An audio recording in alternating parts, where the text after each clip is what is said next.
Aloha, I'm Philip Neimark, the founder of the Iyanifa Foundation International, and welcome once again to the current iteration of the Weekly Ifascope. For those who are new or perhaps don't get it all, the premise of this is that while it's impossible to take thousands of people who read the Weekly Ifascope and look to it for advice, to represent the specific events which are going to occur to them in the coming week, it is totally possible to tell each and every one of you which energy is going to serve you the best in maximizing your possible results. And what I mean by this is that the universe, as accessed by Rumula, has an infinite amount of information about people who had every possible event for thousands of years occur to them.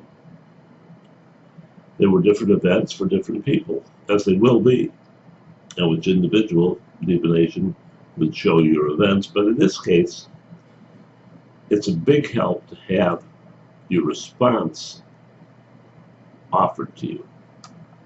And by that I mean that each and every one of us has a knee-jerk response, an automatic response to events that we didn't prepare for, or that we did prepare for perhaps, and they finally happened, or whatever. Some of us will operate with positive excitement, some of us with fear, some of us with aggressiveness. It'll always be the same response that we give each and every time. But the universe has observed all of the possibilities for all of these years and knows what response is going to allow us to maximize the results of our everyday temporal life as well as our emotional spiritual life. So if you're not sure, give it a try.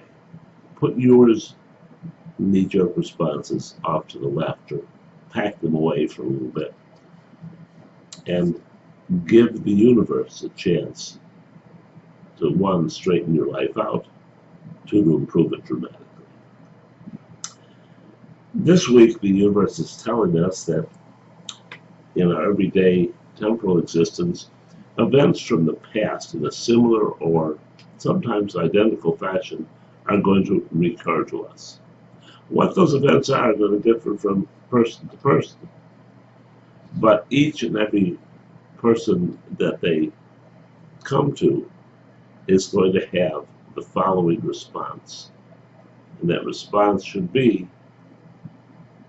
make a new solution, not the old solution, to these events. Behave differently.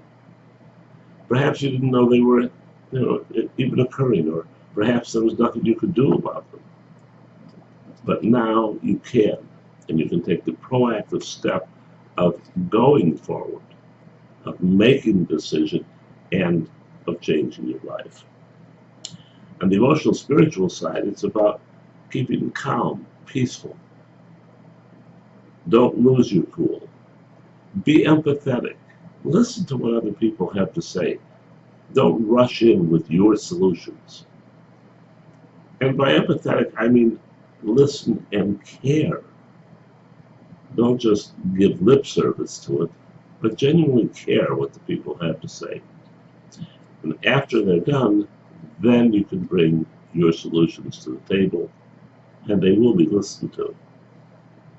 Nicely enough, the energy comes on path, strongly arrayed, boom, like this. No pushing down or pushing up, right here. And the indication is that we're using our logic and ability to find the correct solutions in our everyday side to be able to make decisions differently.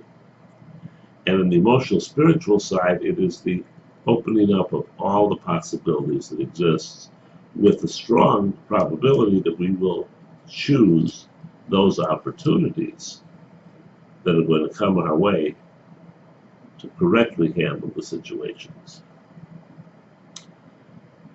And the likely area of impact here is going to be success. And it's with Otura Meiji, with the same Odu as we had, excuse me, in our emotional spiritual side. But here it appears in both sides.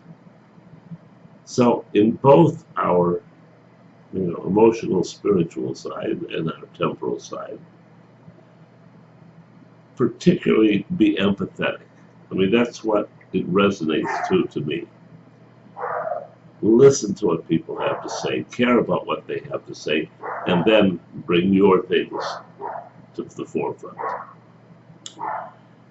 In order to strengthen this, it's my little chihuahua, if you can hear it, one of my little chihuahuas. In order to strengthen this, the abode for the week goes to Shango. Shango is the Orisha for the strategy necessary to most effectively carry out new ideas, new decisions, everything that you're going to be doing this week in your life. And an offering of honey in a dish, a plate, whatever, to Shango is appropriate. So, place the honey before Shango, or what represents Shango to you, light a small white candle, and pray for the guidance, for the character, for the understanding, and for the empathy to allow this week to function at the levels that it was meant to. It's really that simple. It works for me. It should work for you as well. Until next week, love and blessings.